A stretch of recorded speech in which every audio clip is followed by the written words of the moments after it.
warning from the National Weather Service. The National Weather Service in Chicago has issued a special marine warning for nearshore waters from Gary to Michigan City, open waters from Wilmette Harbor to Michigan City out to mid-lake until 1 p.m.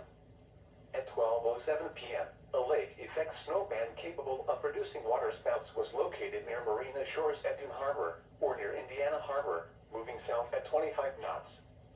Hazard: waterspouts. Source: radar. Impact: waterspouts can create locally hazardous seas. Locations impacted include Marina Shores at Dune Harbor and Burns Harbor. Waterspouts can easily overturn boats and create locally hazardous seas. Seek safe harbor immediately.